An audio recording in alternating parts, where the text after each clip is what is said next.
14 विद्या आणि 64 कलांचा अधिपती असलेल्या गणपती बाप्पाच्या माघ महिन्यातल्या जयंती उत्सवाला आजपासून आता सुरुवात झाली आहे। माघ महिन्याच्या शुक्ल पक्षातली विनायकी चतुर्थी श्री गणेश जयंती म्हणून ओळखली जाते आणि हा उत्सव माघी गणेशोत्सव म्हणून साजरा केला जातो। राज्यभर मोठ्या थाटामाटात माघी गणेशोत्सव साजरा केला जातो। मुंबईतल्या प्रभादेवी इथल्या श्री सिद्धिविनायक मंदिरामध्ये गणेश भक्त दर्शनासाठी पहाटेपासून मोठी गर्दी केलेली आहे। माघी जयंती निमित्तानं सिद्धिविनायक मंदिरामध्ये श्रींच्या भव्य रथयात्रेचं आयोजन करण्यात आलं।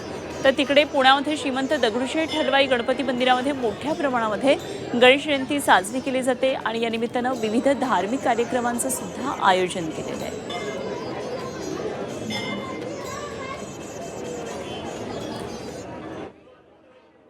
ते काय नेमकं या निमित्तानं पुण्यामध्ये वातावरण आहे जाणून घेऊया। आमचे प्रतिनिधी निलेश खरमरे सध्या आपल्याबरोबर जोडले गेलेले आहेत आणि जाणून घेऊया निलेशकडून काय नेमकं पुण्यामध्ये सध्या माघी गणेशोत्सवाचा उत्साह दिसतोय। निलेश, मागे तर भरपूर गर्दी दिसते आहे आणि दगडूशेठ गणपतीचं मंदिर दिसतंय, काय नेमकं वातावरण आहे?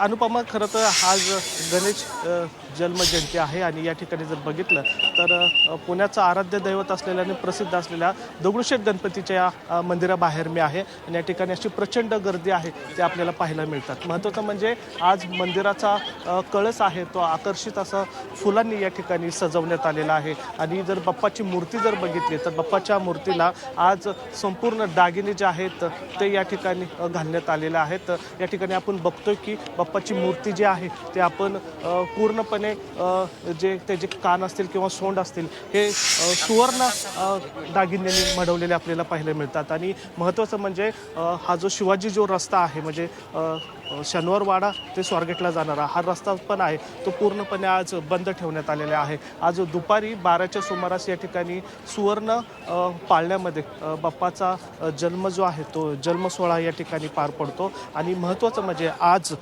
सकाळी सुवर्ण अभिषेक या ठिकाणी करण्यात आलेला भीमसेन जोशींचे जे नातू आहेत त्यांनी या ठिकाणी आपल्या स्वरांनी या ठिकाणी अभिषेक जो आहे तो केलेल्याची माहिती मिळालेली आहे आणि सकाळपासूनच या ठिकाणी जर पाहिलं तर पुणेकर जे आहेत ते मोठ्या उत्साहाने या ठिकाणी बाप्पाचं दर्शन घेण्यासाठी आलेले आपल्याला पाहायला मिळतात। खरं तर पुण्याचं हे प्रसिद्ध दैवत आहे की जे पुणेकर कधीच चुकवत नाही आणि त्यात आज गणेश जयंती असल्यामुळे आवर्जून जे आहेत ते पुणे असतील किंवा उपनगरातले जे अनेक भाविक जे आहेत ते या ठिकाणी दर्शनाला मोठ्या प्रमाणात आलेले आपल्याला पाहायला मिळतात। आज दिवसभर हा जो रस्ता आहे तो पूर्णपणे बंद राहील आणि महत्त्वाचं म्हणजे जर आपण बघितलं तर मंदिराचा जो कळस आहे तो विशिष्ट अशा फुलांनी या ठिकाणी सजवण्यात आलेला आहे।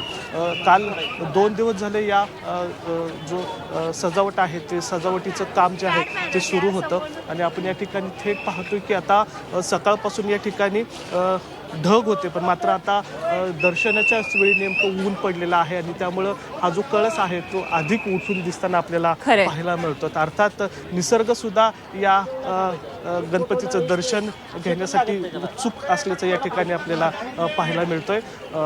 अनेक भाविक जे आहेत ते मोठ्या प्रमाणाने या ठिकाणी बाप्पाचं दर्शन घेऊन या ठिकाणी फोटोमध्ये बाप्पाचा कॅमेरामध्ये फोटो काढण्याचा प्रयत्न या ठिकाणी करताना आपल्याला पाहायला मिळतात। लांबपर्यंत जर बघितलं तर शनिवारवाड्यापर्यंत ही जी लाईन आहे ती लाईन आपल्याला खरं तर निलेश, एखाद्या जत्रोत्सवामध्ये जसं गर्दी असते तशा प्रकारे गर्दी खरं तर आता या पूर्ण रस्त्यावर दिसते आहे आणि श्री गणेशाचं दर्शन दगडूशेठचं दर्शन आपण झी 24 तास प्रेक्षकांना दिलं। मनापासून आभार आपण दिलेल्या या सगळ्या माहितीसाठी।